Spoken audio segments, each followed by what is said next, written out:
किसी गांव में एक युवक था जिसका नाम राघव था।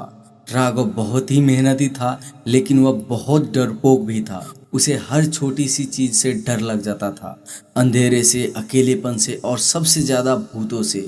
गांव में एक पुराना खंडहर था जिसे लोग भूतवाड़ी कहते थे। कहा जाता था कि वहां रात में भूतों का बसेरा है। राघव बचपन से इस जगह से डरता था और उसने ठान लिया था कि कभी वे वहां पे नहीं जाएगा। एक दिन राघव की माँ बहुत बीमार हुई। गांव के वैद्य ने कहा कि अगर जल्दी कुछ जड़ी बूटियां नहीं लाई गई तो माँ की हालत और बिगड़ सकती है। दुर्भाग्यवश वह जड़ी बूटी सिर्फ उसी खंडर के पास मिलती थी जहां कोई जाने की हिम्मत नहीं करता था। राघव का दिल बहुत घबरा रहा था, लेकिन माँ के लिए कुछ भी करने का संकल्प उसके भीतर था। राघव ने खुद को हिम्मत दिलाते हुए रात में खंडर की ओर जाने का फैसला किया।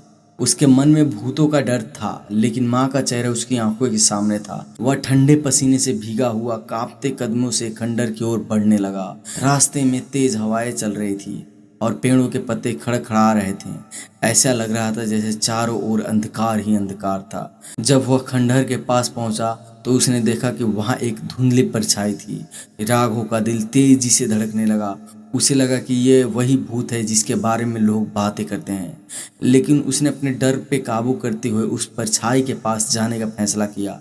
जैसे ही वह नजदीक गया, उसने देखा कि वह कोई भूत नहीं बल्कि एक बूढ़ा साधु था जो वहां ध्यान कर रहा था।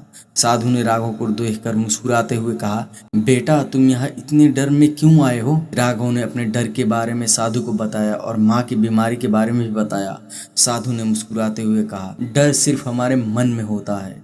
जो लोग यहाँ के भूतों की कहानियां बनाते हैं वे अपनी ही डर को दूसरे पर थोपते हैं, लेकिन सच तो ये है कि भूत से ज्यादा ताकतवर तुम्हारा साहस है। साधु ने राघव को जड़ी बूटी की जगह बताई और कहा, डरो मत, देने वाला ही सच्चा विजेता होता है। जब तुम अपने डर का सामना करोगे तब तुम्हें समझ में आएगा डर का अस्तित्व केवल तुम्हारे मन में ही है। राघव ने साधु के शब्द को मन में बसाया और जड़ी बूटी की खोज में निकला।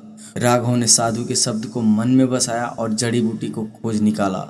वह जड़ी बूटी लेकर वापस घर आया और अपनी माँ को वैद्य के बताए अनुसार औषधि दी। कुछ ही दिनों में माँ की तबीयत में सुधार होने लगा। राघव ने समझ लिया था कि भूत और डर सिर्फ मन की उपज है।